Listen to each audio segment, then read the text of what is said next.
السلام علیکم ورحمۃ اللہ وبرکاتہ نحمدہ ونصلی علی رسولہ الکریم اما بعد۔ حضرات، ایک بھائی سوال کرتے ہیں کہ کیا پیاز لہسن کھا سکتے ہیں؟ مطلب کچا پیاز کچا لہسن کھا سکتے ہیں؟ جی، کچا پیاز کچا لہسن بھی کھا سکتے ہیں، کوئی حرج کی بات نہیں ہے۔ پکا ہوا میں تو کوئی اختلاف ہے ہی نہیں، تو کچا بھی کھا سکتے ہیں، اس میں کوئی حرج کی ہے۔ ایک نقطے کی بات یاد رکھیں، کچا پیاز اور کچا لہسن میں ڈاکٹر فائدے بھی بتاتے ہیں کہ اس میں بہت زیادہ مفید بھی ہے، یہ فائدے بھی ہے کچا پیاز اور کچا لہسن کھانا۔ سوال یہ ہے کہ کیا کچا پیاز اور کچا لہسن کھا کر کے مسجد آ سکتے ہیں، مسجد آ سکتے ہیں یا نہیں آ سکتے ہیں؟ اس سلسلے میں آئیے ایک دو حدیث ہم سنتے ہیں کہ اللہ کے رسول صلی اللہ علیہ وسلم کا فرمان کیا ہے۔ پہلی حدیث جس کے راوی حضرت جابر رضی اللہ تعالی عنہ ہیں، حضرت جابر فرماتے ہیں کہ اللہ کے رسول صلی اللہ علیہ وسلم نے فرمایا، من اکل ثوما او بصلا فلیعتزلنا۔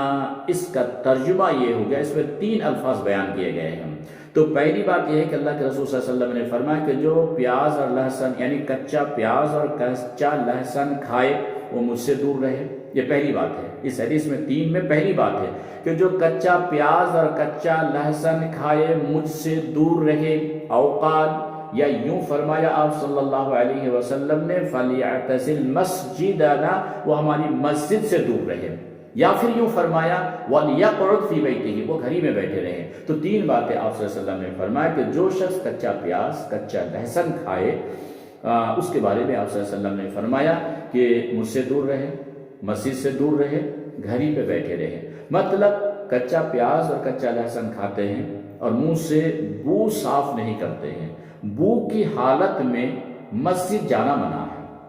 کچا پیاز کھاتے ہیں، منہ صاف کیے بغیر مسجد جانا منع ہے۔ اس حدیث کا خلاصہ ہے، اس حدیث کو امام بخاری نے نقل کیا، صحیح بخاری میں حدیث موجود ہے۔ مسلم کے الفاظ میں ہے کہ اللہ کے رسول صلی اللہ علیہ وسلم نے فرمان اکل بصل والثوم والکراث فلا يقربن مسجدنا۔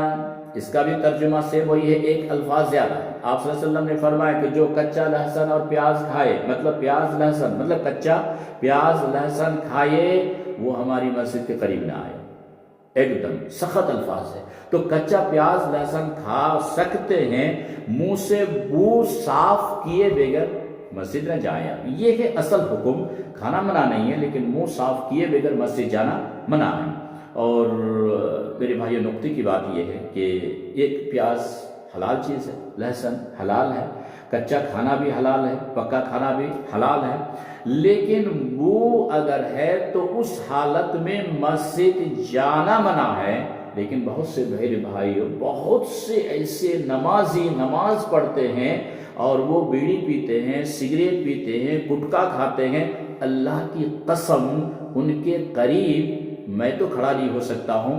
اور یقینی بات ہے کہ جو بھائی میرے گٹکا نہیں کھاتے ہیں یا کھینی نہیں کھاتے ہیں یا بیڑی نہیں پیتے ہیں یا سگریٹ نہیں پیتے ہیں، ان کو یہ بو برداشت نہیں ہوتی۔ میرے بھائی، آپ کو اچھا لگتا ہے کہ آپ کسی کو تکلیف دیں؟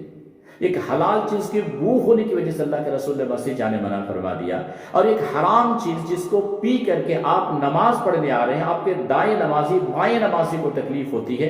صرف اتنا ہی نہیں، اللہ کے رسول صلی اللہ علیہ وسلم نے فرمایا کہ فرشتوں کو بھی تکلیف ہوتی ہے۔ حدیث کے الفاظ ہے، مسلم کی روایت ہے، فَإِنَّ الْمَلَائِكَةَ يَتَأَذَّى مِنْهُ بَنُو آدَمَ۔ جن چیزوں سے انسان کو تکلیف ہوتی ہے، اس سے فرشتوں کو بھی تکلیف ہوتی ہے۔ میرے بھائیو، فقط آپ کے نماز دائیں بائیں انسان نہیں ہے بلکہ فرشتوں کو بھی تکلیف ہوتی ہے۔ میرے بھائیو، یہ آپ کام ہے کہ حلال چیز کھا کے بدبو کی حالت میں مسجد جانا منع ہے، تو جو حرام چیز ہے اس کو پیے آپ مسجد جا رہے ہیں، انسان کو تکلیف دے رہے، نمازی کو تکلیف دے رہے، فرشتوں کو تکلیف دے رہے، کیا آپ کو اچھا لگتا ہے؟ فیصلہ آپ خود کریں۔